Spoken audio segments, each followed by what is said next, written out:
प्यारे बच्चों, आज हम लोग एक बार फिर उपस्थित हुए हैं।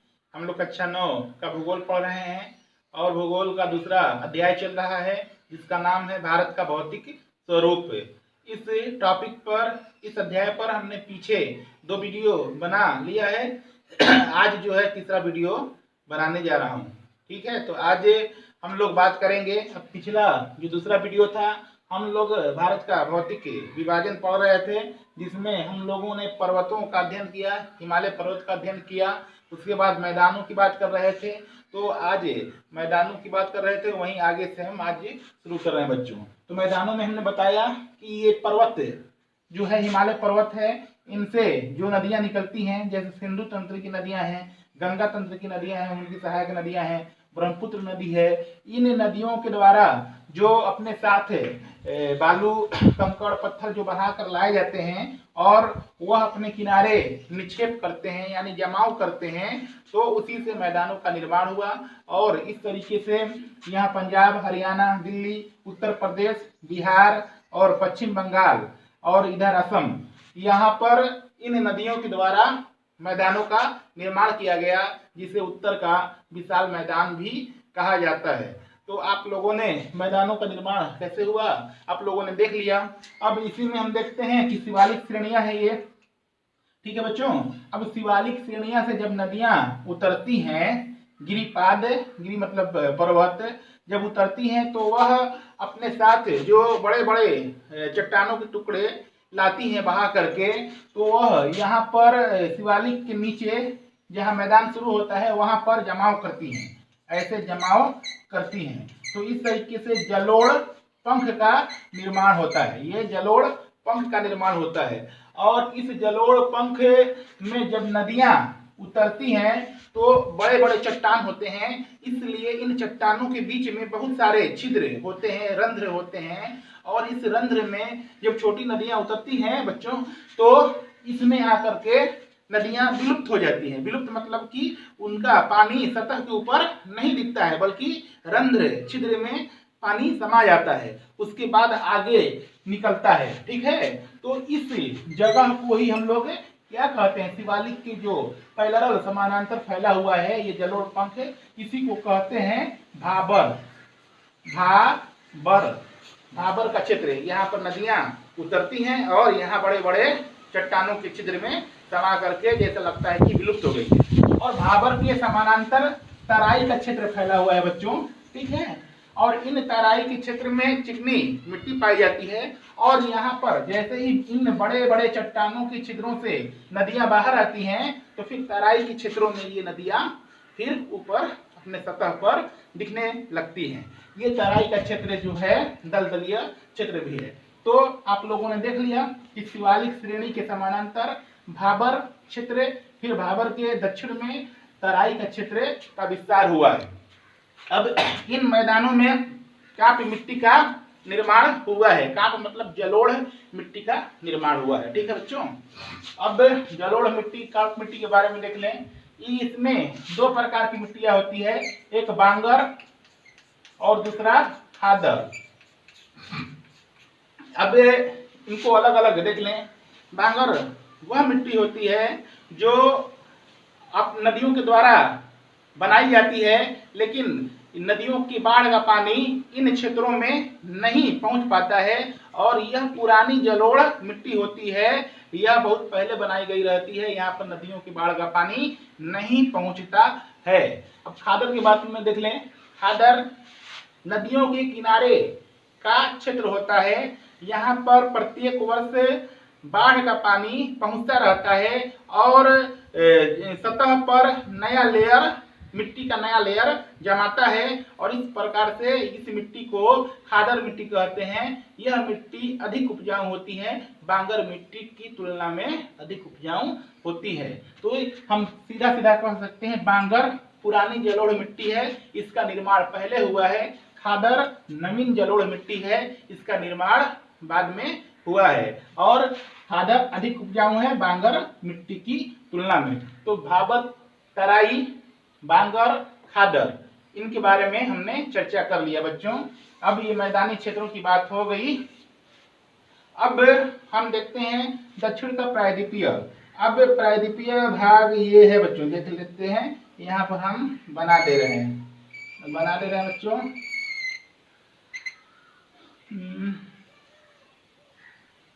यहाँ पर आकृति नुमा बना दे रहे हैं, जैसे लगता है कि यह त्रिभुज नुमा है। यही जो है ये प्रायद्वीपीय पठार है। अब इसमें ही विंध्याचल पर्वत, फिर नर्मदा नदी अमरकंटक से निकलती है। नर्मदा नदी, सतपुड़ा नदी, बीच ताप्ती नदी, बीच में सतपुड़ा पर्वत है। अब इनके ऊपर का जो भाग है, ये वाला क्षेत्र, इसे कहते हैं। अब जैसे ये प्रायद्वीपीय पठार है बच्चों, तो यहाँ पर प्रायद्वीपीय पठार हमने लिख दिया, ठीक है। प्रायद्वीपीय पठार लिख दिया। तो सबसे पहले हम आपको एक चीज बता दें कि पठार होता क्या है, इसके बारे में भी जानना आवश्यक है।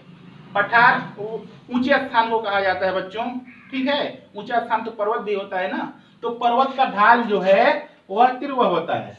देखिए यह तीव्र है, ठीक है ना। और यह जो ऊपरी भाग है यह नुकीली होती है। लेकिन पठार, अब इसको हम पर्वत मान लेते हैं, ठीक है। अब पठार का भाग देख लेते हैं। पठार भी ऊंचे होते हैं, ठीक है ना, ठीक है, ऊंचे स्थान होते हैं। लेकिन इसका जो पीक पॉइंट है,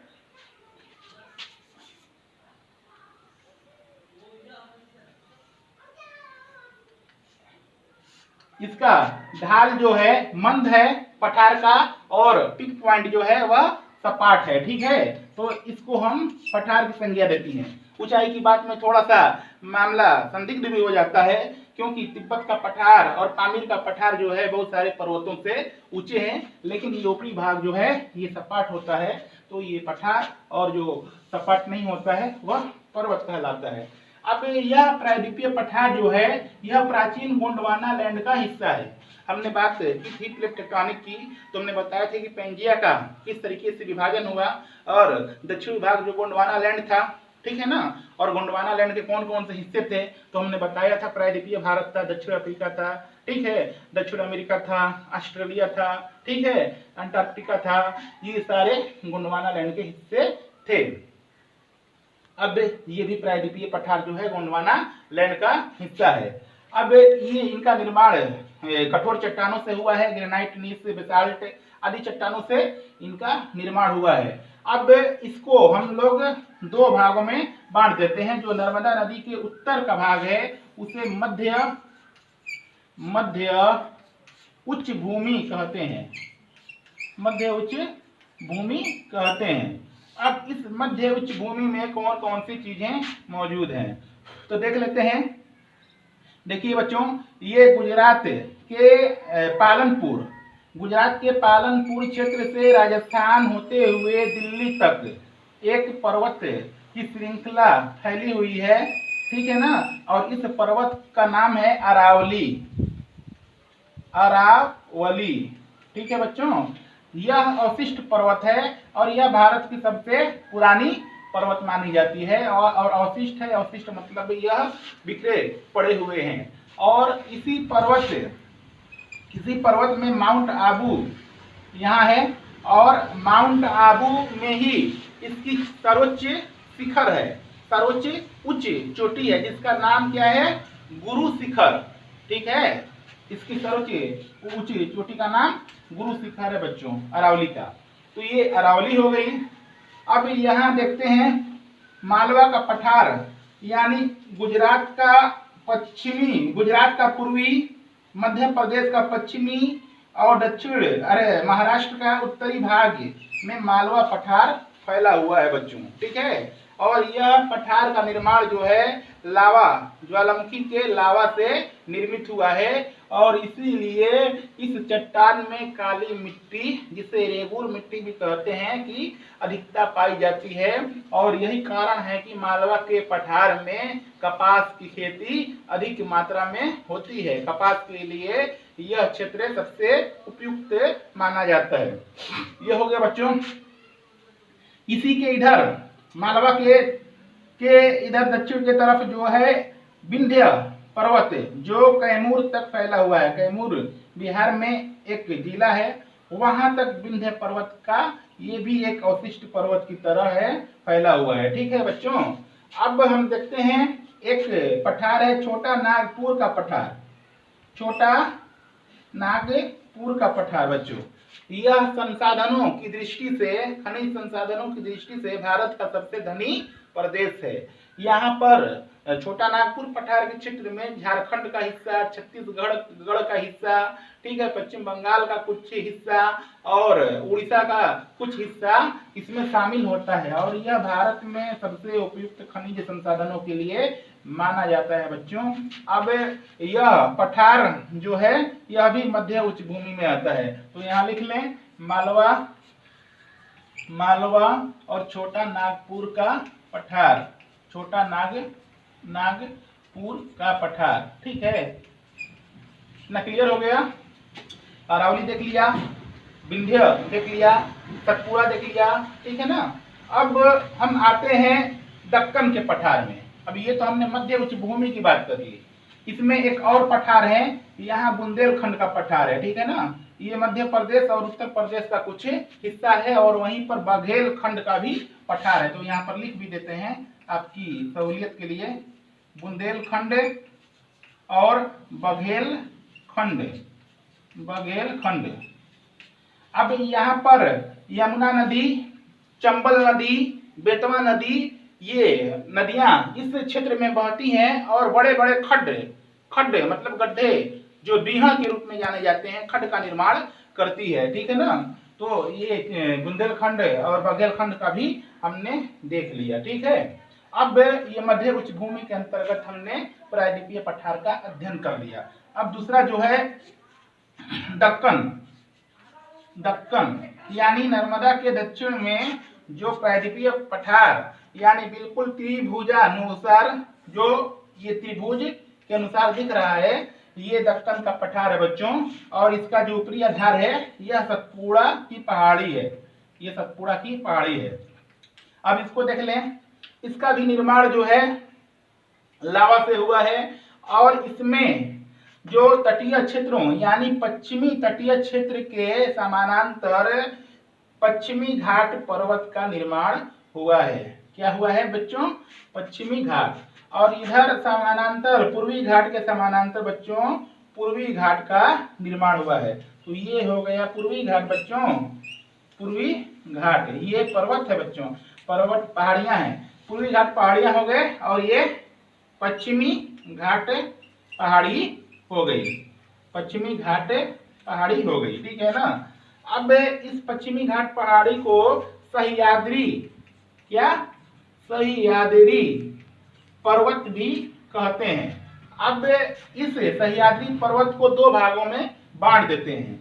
उत्तरी सह्याद्री यानी ये भाग जो है उत्तरी सह्याद्री हो गया और ये भाग जो है दक्षिणी सह्याद्री हो गया, ठीक है बच्चों, उत्तरी और दक्षिणी सह्याद्री। अब इसकी कौन कौन सी चोटियां ऊंची ऊंची हैं? तो उत्तरी सह्याद्री की सबसे ऊंची चोटी जो है वह है कलसूबाई। क्या है बच्चों? कलसूबाई, यह उत्तरी सह्याद्री की सबसे ऊंची चोटी है। और दक्षिणी सह्याद्री की सबसे ऊंची चोटी कर्नाटक में क्या है? कुद्रेमुख है, ठीक है। ये है दक्षिणी सह्याद्री की सबसे ऊंची चोटी कुद्रेमुख है और उत्तरी सह्याद्री की कलसूबाई। अब हम लोग इसी आधार पर पूर्वी घाट की चर्चा कर ले बच्चों। तो ये पूर्वी घाट भी फैला हुआ है। अब पूर्वी घाट भी एक पहाड़ी है और इस पहाड़ी में भी इसके दो भाग कर देते हैं, उत्तर पूर्वी घाट है, पूर्वी, इसको छोड़ देते हैं। पूर्वी घाट का भी हम लोग जो सबसे ऊंची चोटी है उसका अध्ययन कर लेते हैं। अब देखते हैं पूर्वी घाट की सबसे ऊंची चोटी कौन है। तो पूर्वी घाट की सबसे ऊंची चोटी विशाखापत्तनम चोटी है, विशाखापत्तनम चोटी है, ठीक है ना। विशाखापत्तनम चोटी है यहाँ पे, ठीक है, ये सबसे ऊंची चोटी है।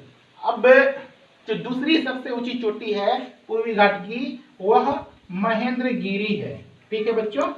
क्या है? महेंद्रगिरी। अब किताब में मिलेगा कि पूर्वी घाट की सबसे सर्वोच्च शिखर कौन है? तो गिरी है, ठीक है ना। और इससे भी ऊंची विशाखापत्तनम चोटी है। अब इसको हमने ऊंची चोटियों को देख लिया, पूर्वी घाट और पश्चिमी घाट के। तो अब आगे देख लेते हैं इस पूर्वी घाट और पश्चिमी घाट का जहां पर मिलन होता है, जहां पर संगम होता है, इस पर्वत को कहते हैं नीलगिरी। क्या कहते हैं बच्चों? नीलगिरी पर्वत, नीलगिरी पर्वत। अब इस नीलगिरी पर्वत की सबसे ऊंची चोटी कौन है बच्चों? तो दोदा बेट्टा, दोदा बेट्टा इस नीलगिरी की सबसे ऊंची चोटी है। इस नीलगिरी पर्वत पर ही ऊटी, उटकमंड जैसे पर्यटक स्थल है, जहां पर लोग घूमने के लिए, टूर करने के लिए लोग जाते हैं। तो हम लोग नीलगिरी के बारे में भी देख लिया। दक्षिण में, नीलगिरी के दक्षिण में और पर्वत जैसे अन्नामलाई, अन्नामलाई पर्वत, और उसके दक्षिण में कार्डमम पहाड़ी, ठीक है ना। अब कार्डमम पहाड़ी जो है, कार्डमम मतलब इलायची होता है, और यहाँ पर इलायची की खेती होती है, इसीलिए इसे कार्डमम पहाड़ी कहते हैं। और अन्नामलाई, अन्नामलाई की सर्वोच्च चोटी, सबसे ऊंची चोटी जो है वह अनाईमुदी है। ये लिख दे रहे हैं, अनाईमुदी। ये दक्षिण भारत की भी सबसे ऊंची चोटी मानी जाती है, अन्नामलाई की सबसे ऊंची चोटी, ठीक है। ये दक्षिण भारत की सबसे ऊंची चोटी अनाईमुदी चोटी के रूप में हम लोग देखते हैं। तो यहाँ तक हम लोग पठारों के भी बारे में और जो दक्षिण प्रायद्वीपीय में जो पहाड़ियां हैं उनके बारे में हम लोगों ने चर्चा कर लिया। अब इन तीनों के बारे में, इनके लाभ क्या है, ठीक है ना। अब हिमालय पर्वत को भी देख लें, इनके लाभ क्या है। अब देखिए, इधर रूस का क्षेत्र है, साइबेरिया का, यहाँ से ठंडी हवाएं, बर्फीली हवाएं चलती हैं। तो इन बर्फीली हवाओं को रोकने का काम हिमालय पर्वत करती है और हमारे प्रदेश में बर्फीली हवाओं को आने से रोकती है। एक तो भौगोलिक फायदा ये हो गया। दूसरा, ये जो है उत्तर से दक्षिण ऐसे फैला हुआ है, जब दक्षिण पश्चिम की मानसूनी हवाएं ग्रीष्म काल में ये आगे बढ़ती हैं और आगे बढ़ने के बाद जो है हिमालय से टकराती हैं और भारतवर्ष में वर्षा करती हैं, बारिश करती हैं, और मानसूनी हवाएं ज्यादातर भारत में बनी रहती है। एक तो दूसरा फायदा ये है बच्चों। तीसरी बात करें तो हिमालय जो है, यहाँ पर घने घने वन है। ये जैव विविधता के लिए, बायोडाइवर्सिटी के लिए बड़ा उपयुक्त जगह है। यहाँ पर वनों में औषधियां भी पाई जाती हैं, जड़ी बूटियों के रूप में औषधियों का भी इस्तेमाल होता है। यहाँ पर ऊंचे ऊंचे पेड़ हैं और उन पेड़ों से फर्नीचर के लिए भी लकड़ियां भी प्राप्त होती हैं। तो इसका बड़ा ही आर्थिक और भौगोलिक महत्व है। नदियों की बात करें तो ये नदियां निकलती हैं और यहाँ पर समतल मैदान का निर्माण की हैं और जलोढ़ मिट्टी का निर्माण की हैं। और यह जलोढ़ मिट्टी जो है बड़ा ही उपजाऊ होता है, इसीलिए उत्तर के विशाल मैदान में अधिक जनसंख्या निवास करती है, क्योंकि यहाँ की मिट्टी अधिक उपजाऊ होती है। यहाँ पर अधिक मात्रा में अनाज का उत्पादन होता है, खाद्यान्न का उत्पादन होता है। प्रायद्वीप की बात करें तो प्रायद्वीप जो है प्राचीन लैंड है, प्राचीन गोंडवाना का लैंड है, और इसमें जो है खनिज संसाधनों की दृष्टि से देखा जाए तो यहाँ पर प्रचुर मात्रा में खनिज संसाधन है। मालवा काली मिट्टी पाई जाती है, यहाँ पर कपास और गन्ने की खेती के लिए यह स्थान बड़ा ही उपयुक्त है। छोटा नागपुर का पठार देख लें तो यहाँ पर लोहा, कोयला, ठीक है, और मैग्नीज, बॉक्साइट, अन्य प्रकार की धातुएं और खनिज यहाँ पर मिलती हैं, ठीक है ना। यहाँ कर्नाटक में देख लें तो लौह, ठीक है, और सोना मिलता है। यहाँ पर कीमती बहुमूल्य खनिज और संसाधन की दृष्टि से यह क्षेत्र जो है बड़ा ही उपयुक्त माना जाता है। तो यहाँ पर पठार और नदियाँ और पर्वत, इन तीनों की हम लोगों ने लाभ को भी देख लिया, ठीक है। अब हम लोग देख लें इसी के अंतर्गत थार, इसको हम हटा दे रहे हैं अभी। थार क्या है? थार भारत का मरुस्थलीय क्षेत्र है, ठीक है, जिसका विस्तार राजस्थान में है। राजस्थान के पश्चिमी क्षेत्र में ये है, ये क्या है? ये थार का क्षेत्र है बच्चों। थार मतलब रेगिस्तान, जहां पर रेत के कण पाए जाते हैं। अब यहाँ पर रेगिस्तान क्यों हुए? यहाँ पर बारिश कम होती है, वर्षा जो है 50 सेंटीमीटर से कम होती है, इसीलिए यहाँ का प्रदेश जो है सूखा है, शुष्क है, इसीलिए यहाँ पर थार जैसे मरुस्थल का विस्तार हुआ है। अब यहाँ पर बारिश क्यों नहीं होती है, सवाल ये भी है, इसको भी देख लें। हमने बताया कि यहाँ अरावली पर्वत, एक अरावली पर्वत है जो इस तरीके से है, ठीक है ना, वो भी अवशिष्ट पर्वत है। तो जैसे अब यहाँ से जो बंगाल की खाड़ी से मानसूनी हवाएं उठती हैं, ठीक है ना, तो यहाँ तक पहुँचते पहुँचते काफी कमजोर हो जाती हैं, ठीक है, यानी उसमें अब नमी की मात्रा की कमी हो जाती है, तो बारिश नहीं हो पाती है उतनी। जब ये अरब सागर की दक्षिण पश्चिमी मानसून जब हवाएं यहाँ पर आती हैं, ऐसे जाती हैं, तो इसी हवाओं के समानांतर ये अरावली पर्वत का विस्तार है।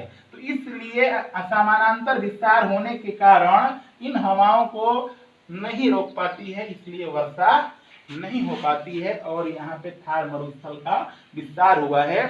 अब यहाँ का जो थार है, हवाओं के कारण उबड़ खाबड़ यानी रेतीले जगह का निर्माण हुआ है और यह भारत का थार मरुस्थल रेगिस्तानी क्षेत्र के रूप में जाना जाता है। अब बात कर लेते हैं तटीय क्षेत्रों की बच्चों। तटीय क्षेत्र मतलब यानी समुद्र से लगा हुआ क्षेत्र जो है वह तटीय क्षेत्र कहलाता है। अब हमारा जो है भारत गुजरात से लेकर के, गुजरात, फिर महाराष्ट्र, फिर गोवा, फिर कर्नाटक, फिर केरल, फिर तमिलनाडु पूर्वी क्षेत्र में, तमिलनाडु के ऊपर आंध्र प्रदेश के ऊपर उड़ीसा, उड़ीसा के ऊपर पश्चिम बंगाल, ये सारे तटीय क्षेत्र के अंतर्गत आते हैं। हमने वीडियो में पीछे बताया भी कि गुजरात जो है वह अधिक सीमा उसकी तटीय क्षेत्र के अंतर्गत आती है। अब हम देख लें तटीय क्षेत्रों को बच्चों। तो इन तटीय क्षेत्रों में मैदानी क्षेत्र भी पाए जाते हैं और पश्चिमी घाट में ये संकरी तटीय मैदानी क्षेत्र पाए जाते हैं और पूर्वी क्षेत्र में थोड़ा सा ज्यादा, पश्चिमी तटीय क्षेत्र की तुलना में थोड़ा सा ज्यादा तटीय क्षेत्र का विस्तार, तटीय क्षेत्र मैदान का विस्तार हुआ है। अब यहाँ पर तो हम लोगों ने जो उत्तर का विशाल मैदान देखा, तो इन मैदानों का निर्माण हिमालय से निकलने वाली नदियों के द्वारा हुआ था, लेकिन ये जो समानांतर पश्चिमी घाट के और पूर्वी घाट के समानांतर जो मैदानी क्षेत्रों का निर्माण हुआ है, तो इनका निर्माण कैसे हुआ है हम लोग देख लेते हैं। इंडो ऑस्ट्रेलियन प्लेट का झुकाव पूर्वी दिशा में है और यूरेशियन प्लेट से टकराती है हिमालय के नीचे, इसीलिए भारत का जो झुकाव है, ढाल जो है वह पूरब की ओर है। इसलिए हिमालय की निकलने वाली जो प्रमुख नदियां हैं वो बंगाल की खाड़ी में गिरती हैं। प्रायद्वीपीय भारत की भी जो प्रमुख नदियां हैं जैसे गोदावरी है, कृष्णा है, कावेरी है, महानदी है, तुंगभद्रा है, ये सारी नदियां भी अपने ढाल पूरब की ओर है और वह बंगाल की खाड़ी में गिरती हैं। दो नदी ही अपवाद है, नर्मदा और ताप्ती, ये दोनों नदियां बड़ी नदियों में, दोनों नदियां भ्रंश घाटी की नदियां हैं, इसलिए वह अरब सागर में गिरती है। बाकी जो प्रमुख नदियां हैं वह बंगाल की खाड़ी में गिरती हैं और जब नदियां गिरती हैं तो वह अपने समुद्र के मुहाने पर डेल्टा का निर्माण करती है, ठीक है, और डेल्टा का निर्माण होने से ही यहाँ पर पूर्वी तटीय क्षेत्रों में तटीय मैदान का निर्माण हुआ है। दूसरा वजह है कि जब समुद्र में ज्वार भाटा उत्पन्न होता है तो ज्वार की लहरें अपने साथ जो लाती हैं और वह यहाँ पर क्षेत्रों में निक्षेप कर देती हैं, परिणाम स्वरूप ये पूर्वी तटीय क्षेत्रों में मैदान का निर्माण हुआ है। पश्चिमी तटीय क्षेत्रों की बात कर ले बच्चों, यहाँ की चट्टानें ज्यादा कठोर है और यहाँ ऊंचे स्थान है, इसलिए यहाँ नदियां जो है डेल्टाओं का निर्माण नहीं करती हैं, बल्कि यहाँ की नदियां जो है एस्चुअरी, ज्वार नदमुख हिंदी में कहते हैं, एस्चुअरी का निर्माण करती है। नर्मदा और ताप्ती नदी भी एस्चुअरी का निर्माण करती है जो झरने के रूप में ऊपर से गिरती है। लेकिन यहाँ के जो समुद्र की लहरें हैं, जो ज्वार उत्पन्न होता है, तो यहाँ की लहरें जो हैं अपने साथ लहरों के साथ जो भी कंकड़ पत्थर बालू लाती हैं तो वह किनारे पे निक्षेप यानी जमाव कर देती हैं और इस पतली संकरी पट्टी में तटीय मैदान क्षेत्र का निर्माण हुआ है। तो ये तो समुद्र तटीय मैदान हो गया बच्चों, ठीक है। अब इसको कई भागों में हम लोग बांट लेते हैं। अब देखिए यहाँ दमन है, ठीक है ना, ये दमन से लेकर के गोवा तक, दमन से लेकर के गोवा तक के क्षेत्र को कहते हैं कोंकण तट। क्या कहते हैं बच्चों? कोंकण तट, ठीक है। दमन से लेकर के गोवा तक के क्षेत्र को कोंकण तट, गोवा से लेकर के मंगलौर तक, कर्नाटक में मंगलौर है, तो गोवा से लेकर के यहाँ तक के दमन और दीव तक के कोंकण तट, ठीक है। अब यहाँ दमन दीव से लेकर के गोवा तक कोंकण तट, और गोवा से लेकर के मंगलौर तक, ठीक है, मंगलौर तक ये हो गया कन्नड़ तट। क्या हो गया बच्चों? कन्नड़ तट, कन्नड़ तट। अब मंगलौर से लेकर के कन्याकुमारी तक ये हो गया मालाबार तट, मालाबार तट, ये मालाबार तट हो गया। यानी इन पश्चिमी तटीय क्षेत्रों को 3 भागों में बांट लिया, कोंकण तट, कन्नड़ तट, मालाबार तट। अब पूर्वी तटीय क्षेत्रों को देख लें बच्चों, तो पूर्वी तटीय क्षेत्र में उत्तरी भाग को उत्तरी सरकार तट, उत्तरी सरकार तट कहते हैं, और बीच वाले भाग को बच्चों रायल सीमा तट कहते हैं। और जो तमिलनाडु का भाग है, जो तटीय क्षेत्र है, इसे कोरोमंडल तट के नाम से जाना जाता है, कोरोमंडल तट के नाम से जाना जाता है। तो इस तरीके से हमने इन तटीय क्षेत्रों को बांट करके भी देख लिया, पश्चिमी तटीय क्षेत्र और पूर्वी तटीय क्षेत्र को। अब इस मालाबार तटीय क्षेत्र में ही केरल में शांत घाटी है, और यह शांत घाटी जो है भारत में जैव विविधता के लिए सबसे हॉट स्पॉट है, ठीक है। यानी सबसे अधिक भारत में सबसे अधिक जैव विविधता, यानी बहुत सारी जीव जंतुओं की प्रजातियां, जैव विविधता मतलब बहुत सारी जीव जंतुओं की प्रजातियां जो पाई जाती हैं, वह शांत घाटी, केरल के शांत घाटी में। अब यहाँ तक तो हम लोगों ने देख लिया। अब इसी के साथ झीलों की भी बात कर लें, लैगून और कयाल, ये हम मिटा दे रहे हैं। अब देखिए, ये यहाँ पर नदियां डेल्टाओं का निर्माण करती हैं, यहाँ पर ढाल अधिक हैं, ठीक है, यहाँ की मैदानें थोड़ी समतल हैं, तो इसलिए यहाँ पर जो है लैगून झील बनते हैं, लैगून झील बनते हैं। अब ये लैगून क्या है, इसके बारे में भी समझ लीजिए। लैगून झील का मतलब कि समुद्र का खारा पानी इन जगह में गड्ढे में भर जाए, लेकिन वह पानी जो है वापस ना जा पाए, ठीक है ना, इसीलिए इसे लैगून झील कहते हैं। अब जैसे उड़ीसा का चिल्का झील, उड़ीसा में चिल्का झील, यह भारत की सबसे बड़ी झील है, यह खारे पानी की झील है। फिर आंध्र प्रदेश में देखें पुलिकट झील, ये दोनों झीलें लैगून झील हैं। अब ये पूर्वी तटीय क्षेत्र में जो झीलें पाई जाती हैं वो लैगून झीलें होती हैं, लेकिन पश्चिमी तटीय क्षेत्र में लैगून की जगह पर कयाल झील कहते हैं। क्या कहते हैं? कयाल। अब कयाल झील में कौन कौन है? तो अस्थामुडी झील और वेम्बनाड झील। वेम्बनाड झील केरल में, यह विश्व के तीर्थ स्थल के लिए, विश्व के पर्यटक स्थल के लिए सबसे महत्वपूर्ण जगह मानी जाती है।